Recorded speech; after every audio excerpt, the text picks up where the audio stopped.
Hello. Can you please tell us when the White Column was founded? White Columns was founded in 1969 by two artists, Gordon Matta Clark and Jeffrey Liu. What was the initial motive? Well, they happened to land upon this space in Soho on 112 Green Street, and they wanted to give something back to the artist community. So they had a cube, white cube, and any artist who wanted to have a show can simply sign up their name on a calendar and they could have a show.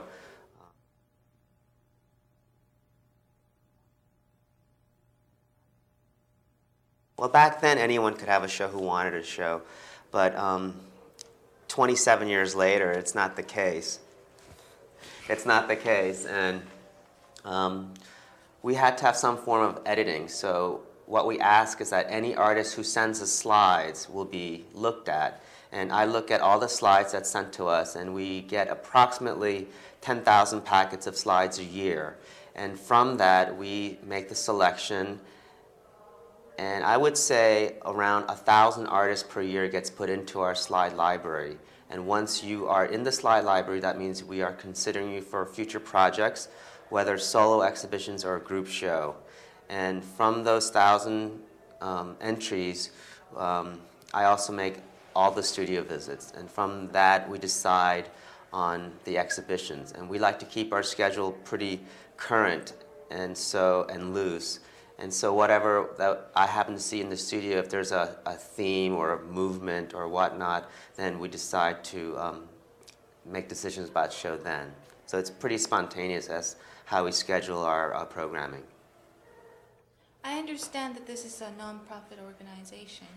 How do you manage this place? A non-profit means that we don't sell the work as commercial galleries do. And most of our funding comes from generous patrons who believes in what we do, and also mostly from artists who've shown here in the past. And every year we have a benefit auction where the artists generously give us their artwork, and after we sell it, we get to keep the proceeds to continue, hopefully for another year. We also get some funding from the government, which is much less so now, and also from corporate sponsors.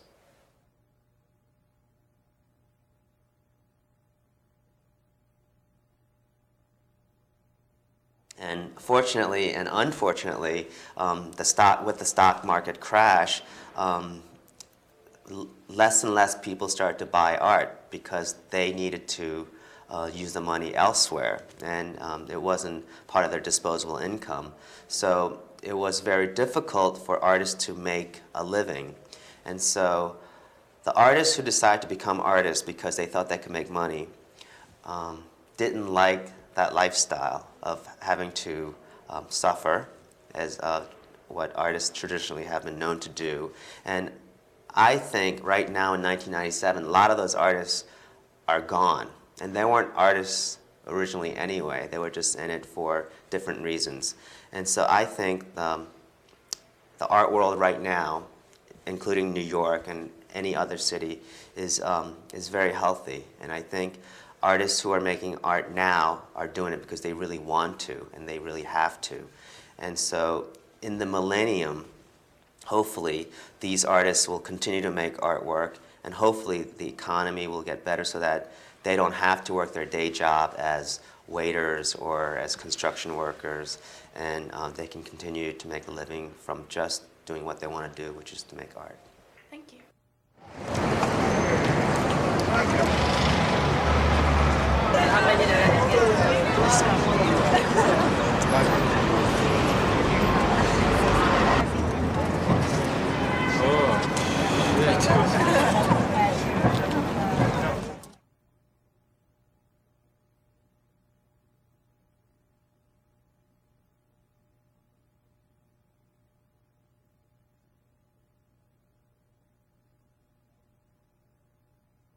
大雑把に言ってしまえば国際文化交流を促進する。ただもうちょっと具体的に言いますと、それぞれ文化をお互い理解できるような状況を作って、それで